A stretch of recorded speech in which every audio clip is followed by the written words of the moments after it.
So అది మంచిదే అని మాట్లాడే వాళ్ళు కొంతమంది ఉన్నారు, మన రైతులకు మేలు జరుగుతుంది కదా అని. కొంతమంది ఎకనామిస్టులు ఏమో అది కరెక్ట్ కాదు, మనం ఓపెన్ చేస్తే మన రైతుల్లో కాంపిటేటివ్నెస్ పెరిగితే క్వాలిటీ పెరుగుతుంది, నువ్వు ప్రొటెక్ట్ చేసే కొద్దీ రైతులలో ఒక ఆంటర్‌ప్రెన్యూర్‌షిప్ పెరగదు, వాళ్ళు అదే పద్ధతిలో పాత పద్ధతిలోనే చేసుకుంటుంటారు. ఇది లాంగ్ టర్మ్లో ఎఫెక్ట్ వస్తుంది. అగ్రి ఎక్స్పోర్ట్స్ని మనం కూడా తయారు చేయాలి, మనం కూడా విదేశాలతో కంపీట్ చేయాలి. ఇండియాలో ఉండే ప్రాబ్లం ఇదే, వరల్డ్ దీంతో కంపీట్ చేయకుండా, వరల్డ్ ట్రేడ్లోకి ఎంటర్ కాకుండా కొన్ని విషయాల్ని ప్రొటెక్టివ్గా మార్చడం వల్లనే ఇండియా గ్రోత్ సరిగ్గా లేదని చెప్పే ఎకనామిస్టులు కూడా ఉన్నారు. అట్లాగే మనం ముఖ్యంగా ఈ టెక్నాలజీ మీద ఫోకస్ చేయాలి, ఆ తర్వాత మ్యానుఫ్యాక్చరింగ్ సెక్టర్ని డెవలప్ చేయాలి, తర్వాత లాజిస్టిక్స్ని డెవలప్ చేయాలి. అన్నిటికంటే స్కిల్స్ మన వరల్డ్లో కొన్ని ఆస్ట్రేలియా లాంటి దేశాలతో పోలిస్తే 100 ఏళ్ళకి పైన మనం వెనకబడి ఉన్నాం స్కిల్స్లో. అంటే మనమే చూడొచ్చు, ఎవరో వస్తారు జాబ్, ఇది ప్లంబర్ అంటాడు ప్లంబింగ్ రాదు, ఎలక్ట్రీషియన్ అంటాడు ఎలక్ట్రీషియన్ రాదు, ఎవరికి ఏ క్వాలిటీ ఉండదు, ఏదో మినిమం వచ్చి బతికేస్తున్నారు తప్ప క్వాలిటీ ఉండే అంటే ఒక ధీటుగా స్కిల్స్ లేవు ఇప్పటికి కూడా. నేషనల్ స్కిల్ ఎందుకంటే నేను కూడా స్కిల్స్లో అనేక NGOస్తో ఇన్వాల్వ్ అయినాను, అందువల్ల నాకు ప్రత్యక్షంగా కూడా నేను చూశాను. విపరీతంగా గవర్నమెంట్ సెక్టర్లో భయంకరమైన కరప్షన్. అందుకని ఈ స్కిల్ పార్ట్నర్స్ అంటారు, వీళ్ళని స్కిల్ ట్రైనింగ్ ఇచ్చే పార్ట్నర్స్ ఉంటారు, వీళ్ళు అన్ని కరప్షన్లో డబ్బులు ఇచ్చి మంచి ట్రైనింగ్ ఇవ్వలేరు వాళ్ళకి. ఓకే, సో ఎందుకు ఇవ్వలేరు? ఫండ్స్ దానికే సరిపోతాయి. అనేక విడతలుగా అనేక మందికి లంచాలు ఇవ్వాలి. సో ఈ లంచాలు ఇచ్చి ఫైనల్గా వీళ్ళ దగ్గర ఏం డబ్బులు ఉండదు కాబట్టి ఇక్కడ కూడా మోసాలు చేస్తారు. సో ఫైనల్గా ఏంటి, స్కిల్ ఫండే ఉంది, పై స్థాయిలో మినిస్ట్రీ ఉంది, సపరేట్గా ఫండింగ్ ఉంది, అన్నీ ఉంది. కానీ కరప్షన్ ప్రాసెస్ వల్ల నువ్వు స్కిల్ డెవలప్మెంట్ అనేది నామకే వాస్త అవుతుంది. డ్రైవింగ్ రాదు.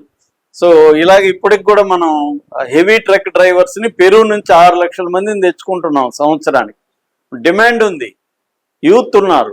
యూత్ ఎంత ఉన్నారు? 35 వయసు లోపల వాళ్ళు 90 కోట్లు ఉన్నారు ఇండియాలో, మోర్ దాన్ 60% ఉన్నారు. కానీ వీళ్ళకి ప్రాపర్గా స్కిల్స్ లేవు. సో ఇది కానీ ఉంటే వరల్డ్ మార్కెట్లో మనం దున్నేయచ్చు, ఎందుకంటే యూత్ పాపులేషన్ ఉండేది ఇండియా అండ్ ఆఫ్రికానే.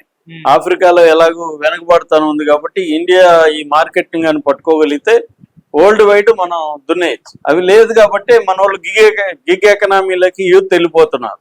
అంటే సప్లయర్స్గా వాళ్ళకి పెద్ద సెక్యూరిటీ ఉండదు, జీతాలు ఉండదు, వాళ్ళు బంద్ చేస్తున్నారు కానీ వాళ్ళు ఎవరు పట్టించుకోవట్లేదు. సో ఆటో డ్రైవర్సు, ఈ స్విగ్గీ సప్లయర్స్ ఇలా గిగ్ ఎకనామీ అంటారు, దాంట్లోకి వెళ్ళిపోతున్నారు. సో ఈ సమస్యల మీద ఫోకస్ చేయాలనేది అంటున్నారు.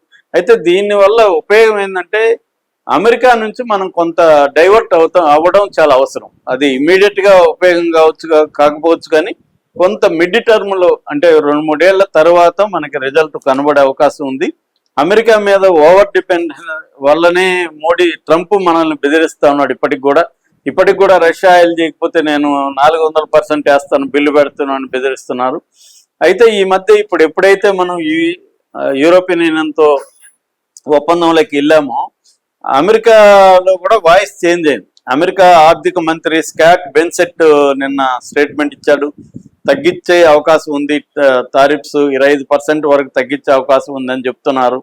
అంటే ఒక పక్క అమెరికా ప్రెజర్ పెడుతూనే మరోపక్క అమెరికా కూడా కొంత ఆలోచిస్తుంది, వీళ్ళు ఇప్పుడు మనం గట్టిగా నొక్కితే వీళ్ళు వేరే వాళ్ళతో ఒప్పందాలు చేసుకుంటారు అనేది. ఇప్పుడు ఎందుకంటే అమెరికా మీదే డిపెండ్ అయ్యి ప్రపంచం లేదు, యూనిపోలార్ వ్యవస్థ అనేది వాళ్ళు లేదు, మల్టీపోలార్ వ్యవస్థ ఉంది.